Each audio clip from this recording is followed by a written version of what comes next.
Hey guys, my name's Sam and welcome to the Driving Home Reviews podcast. This is a podcast that features mine and my girlfriend Hannah's unfiltered, spoiler-filled thoughts about films we've just seen on the drive home.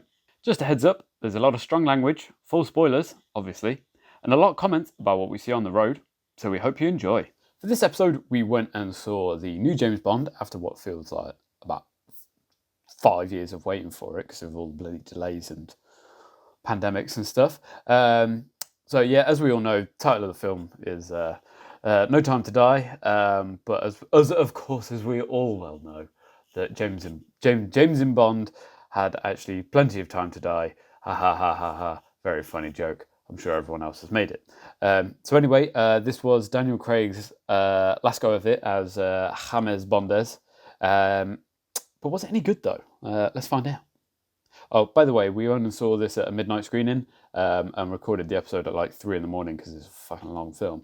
So it might be a bit rambly and a bit disjointed a bit, but hey ho, that's just the way it is.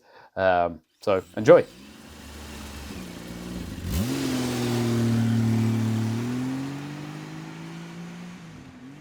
What do you think of that? It was alright, wasn't it? All right. It was alright. Mate, how's a fucking what the fuck's going on here? I don't know. Maybe they're still doing these dragons. I'm in the car that was off the road. Interesting. I can't believe they're still sorting the drains out. Jesus. Oh. It's just a bit long. If it wasn't, But then I feel if like we hadn't seen it at midnight, they always need to be that long though, because they're so like intricate. yeah, No. Faffy. Not faffy, but faffy. faffy. Excuse me, sir.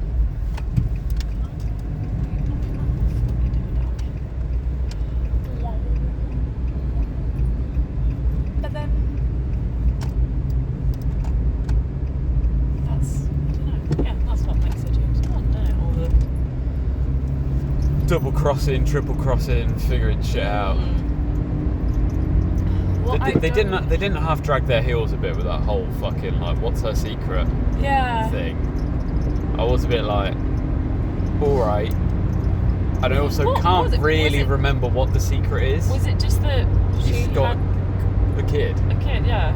Yeah, I think. And then what was his name? Blowface. What's his name? Blofeld. Blofeld. He and he was like, oh, making out like it was something really bad. Yeah. I thought that one of them was gonna I thought that he was gonna be her dad or something. Yeah. I don't know what I was expecting. I wasn't expecting a kid, I can say that. No. Because the way they were talking about it made it seem like she'd fucking, like, she was like the head of Spectra. Yeah. Or whatever the fuck was going on. Yeah, because all it was that she had a kid, wasn't it? That was all the secret was. I think so. But then, like, she made it. But then, like, it doesn't quite make sense. Because obviously, the beginning bit, which I thought was great. You know, the beginning where they're in that undisclosed foreign country, whatever it was. And she's like, oh,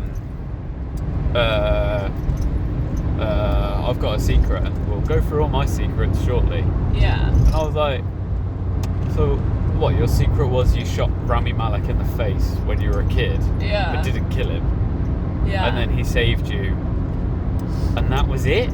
Like, you guys didn't see each other until halfway through this film. Yeah. But like, which is also 5 years, like the rest of this film takes place 5 years after this. Yeah. Because what? Because the kid, how old did she say the kid is? About 5 or 6 maybe? Yeah. Yeah. Probably, yeah, about 5. Yeah. 5 or 6. Yeah. Okay, that makes... Because I was like, I don't know how old this kid is, but I was like, you know, when she was banging on about her secret and all that sort of stuff, and I was like, what is your secret? Did you have the kid then? Yeah. But then I'm like, but, spoiler alert, obviously, it's James Bond's kid. Yeah. So, like... She couldn't have had it. That makes no sense, because as far as I can tell, this picks up pretty much after the last film. Yeah. I got that too. Because they're just, like, swanning off the holidays again. Yeah. But, like, what, have you got another secret? One that you just didn't tell us about? Or was that the secret? Because James Bond don't give a shit. Maybe she was, like, pregnant at the time? Oh, yeah, that was probably it. And she was like, well, you need to get over your ex-girlfriend and then I'll tell you. Yeah. That probably makes way more sense. Yeah, I think it's that. Yeah. Okay. Yeah. But that opening bit in the house, a bit scary, a bit weird. In the house? Yeah, you know when she was a kid? Yes.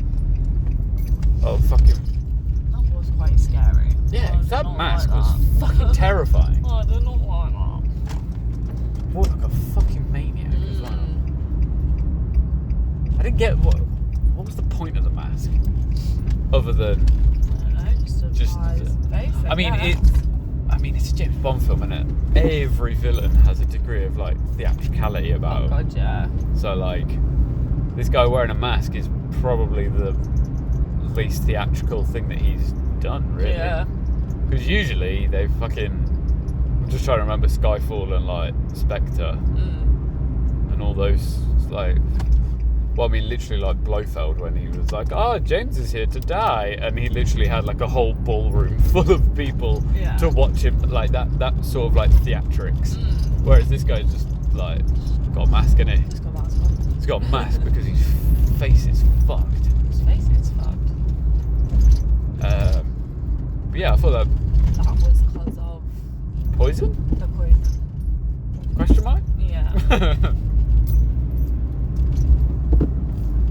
I think I might need to watch it. I think I definitely need to watch it again. Yeah, because that whole poison bit had me confused. Yeah. Same. And like And at the end when he like scratched him and so that meant that he wasn't going to be able to touch her. Yeah, because you know when she ended up at Rami Malek's base, yeah, Poison City or whatever the fuck they called it. Yeah. And then she was like, he did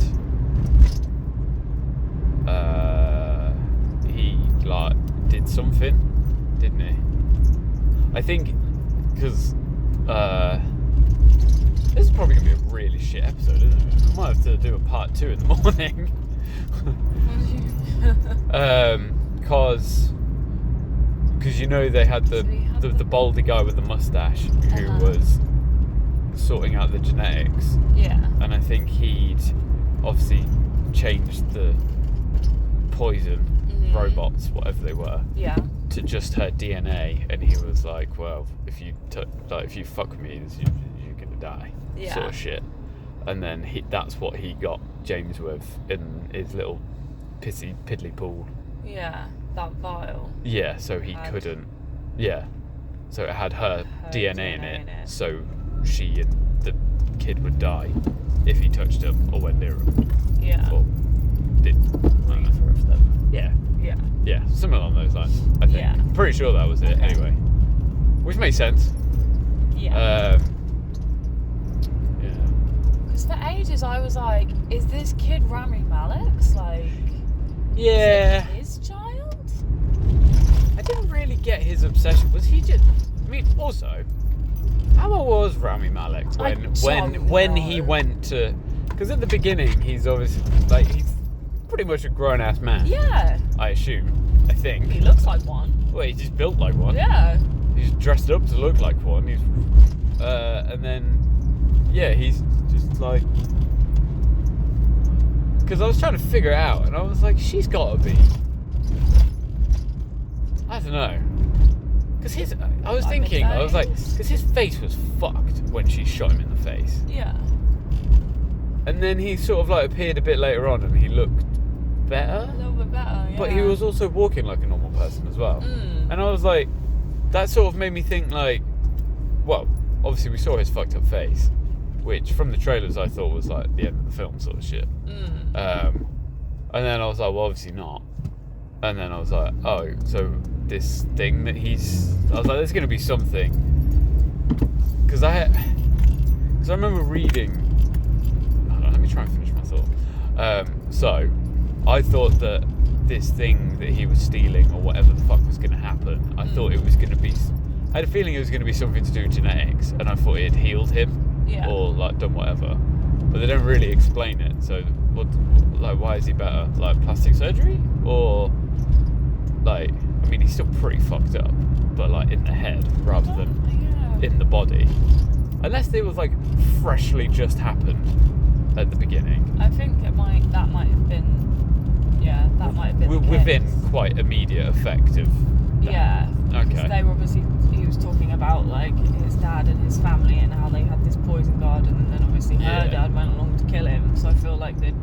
Yeah. And the dad wasn't even there, so he was probably like, oh, fuck, I'm doing whatever. It maybe had been a pretty fresh, which is probably why he was walking weird as well. He's like, my fucking, so full of fucking poison. Yeah. You wouldn't even know. Not enough to kill him. But yeah, because I felt like there's a lot of time jumping in this. Like, even like quite.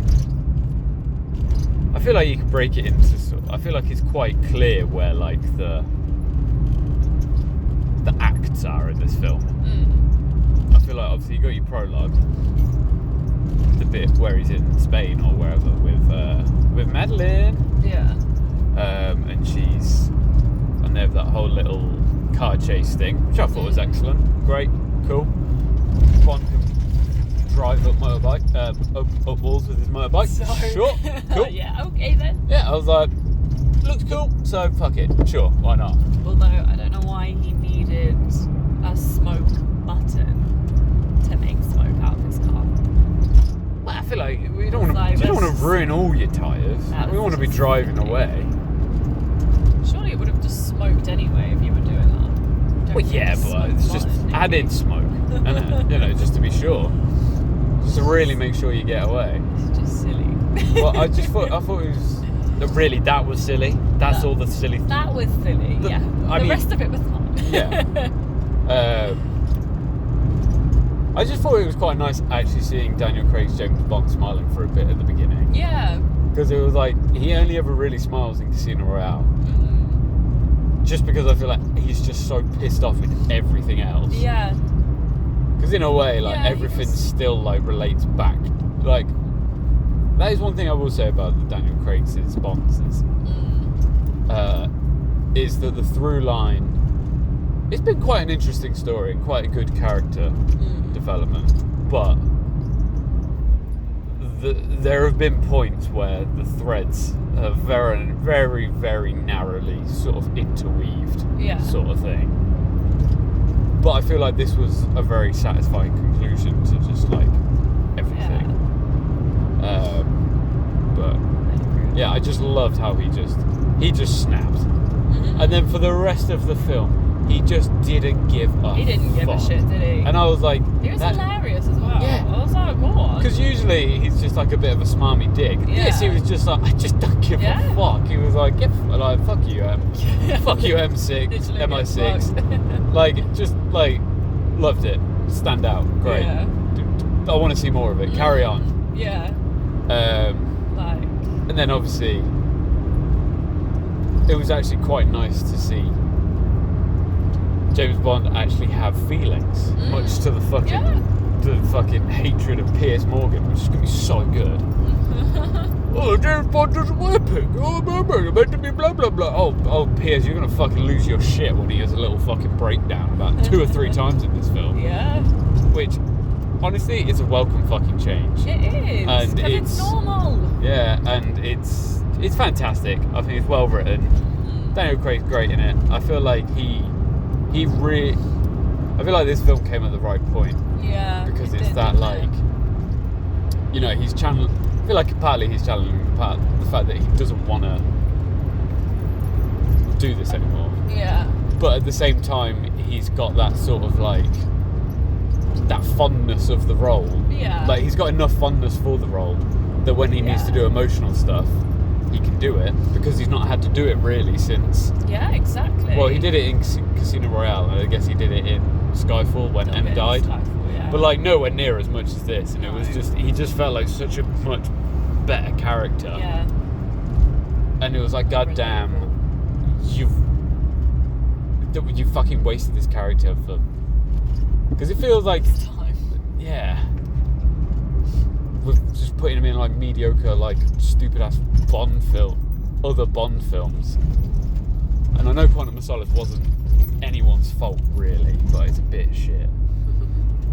Cost writers' strikes, and they were literally, like, making it up as they went along. Nice. Cool. Love that. But yeah, Spectre, I feel like because they made such good ground, well, much better ground with, like, Skyfall, even though Skyfall's basically just a rip-off of, like, The Dark Knight. And yeah, and then Spectre, they just took like 5 steps back, and they just tried, because like I feel like Skyfall was a good balance between like classic Bond and new Bond, where it was like, you know, he did the smarmy stuff, and it was like, you know, the way they like reintroduced like some of the Bond stuff, like Q and all that sort of stuff. Like, it worked well within the story, but then it also like made it quite like modern and stuff. Yeah. Whereas Spectre, it was just like, nah, we're just gonna get him back to his rapey old self, and like doing weird shit with Monica Bellucci, whatever her fucking name is. Like, there's literally a point in that where she's like crying because her husband's just died, and he just like starts kissing her and shit, and I'm like, what the fuck is this? It's fucking awful. It's horrendous. That's just tip of the iceberg. And then, the thing that's really annoying about it is obviously Madeline. She was in Sky Spec, whatever it's called. She's in that, but not for 1 second did I think that she was going to be a returning character in this. Yeah. Because quite frankly, I didn't believe that they had any good chemistry on screen. Because she shows up halfway through. And I know that film's 2.5 hours, but you know, an hour and a half into it, and then she turns up, and then you're like he just sort of like kidnaps her, and then they sort of fall in love, and you're like, wait, what? Yeah. Whereas like this, much better. Well done. Yeah. Congrats. But again, like, I thought the action in this was great as well. Like, the action was good. Fantastic. Yeah. All of it. Great. Cool. You know me. All the action scenes, you knew where everyone was. Yeah. Loved it. You know, I was like, it worked at the beginning bit, which I've said about 5 times. The bit in Cuba with Ana de Armas, which was a breath of fresh air. She was great. Because he didn't shag her. Yeah. He didn't shag anyone other than just one person that he was in a relationship with. Yeah. Great. Well done, James Bond. You've grown up. Perfect. He did joke about shagging it. Who? You know, when she was taking his clothes off, and he was like, "Oh, let's get to know each other first." Oh yeah, but could have been worse. Yeah, it could have been worse.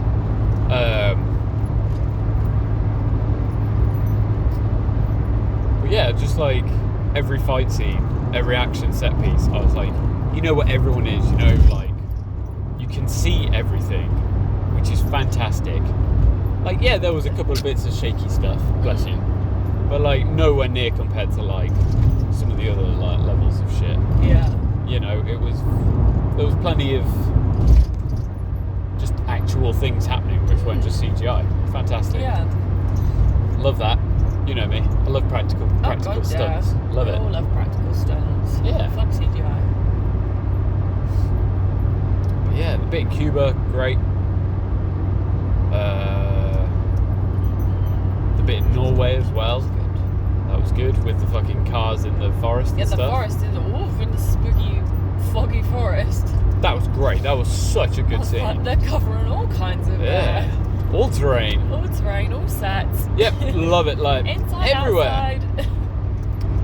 And then, yeah, you know, the big final battle with everyone there. I love that final scene. You know, when he's fighting his way up that staircase. You know me. always on the lookout for a one-shot action scene.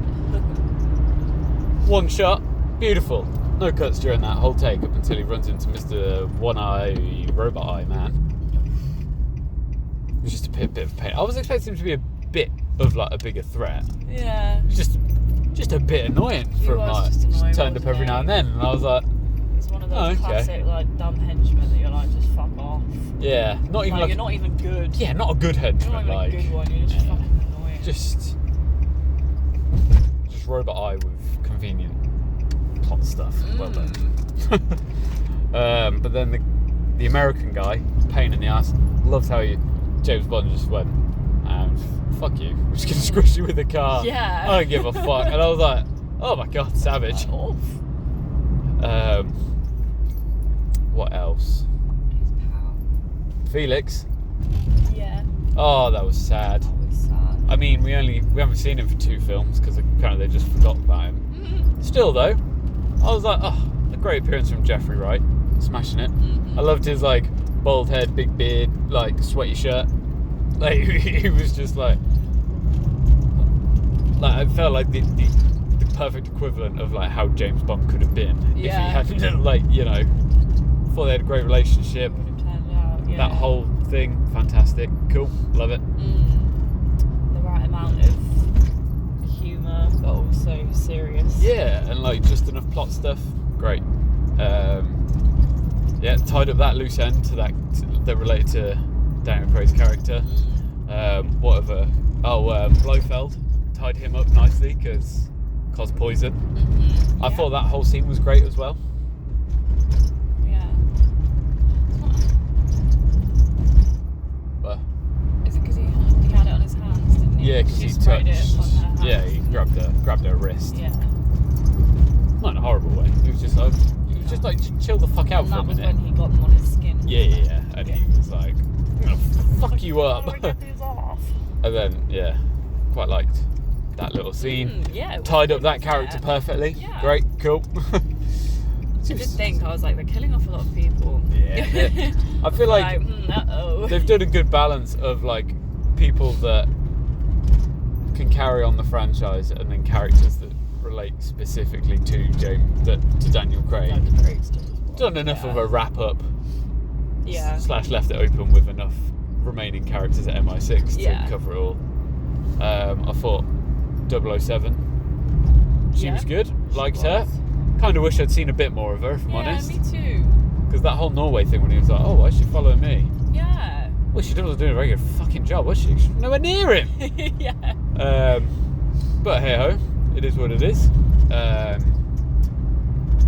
But yeah, I thought she was great.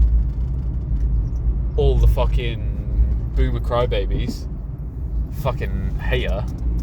Well, they can just fuck off. They can be like, oh my god, James Bond, he's gone too woke. He cries and has feelings for his daughter. How dare he? And God, he tells a woman he loves How her. dare he actually care about a woman in a serious and then oh way. my god, he treats women with respect. That's not fucking James Bond. He didn't shag anyone. And oh my god, he's being replaced by a black woman in the 00 thing. Fucking Piers Morgan's gonna be ready to storming out the fucking cinema like he did off GB News. He's a little fucking pussy bitch. Yeah. Come at me, Piers Morgan, you fuck prick. That fucking cunt, I hate It's it. definitely listening. I fucking wish he would. Sorry, I wouldn't be able to find. I blocked him on Twitter because he's a fucking prick whose opinion doesn't matter about anyone. Anyway. But yeah, bold choice. The big spoiler of it all. Big spoilers. Bye, Mr. Bond. He fucking Bye, dies. James. It's very sad. It was really fucking emotional. I was like, it's finally happened. Because this whole time I've been like, oh, I don't care about James Bond. They're never going to kill him off. I don't give a shit.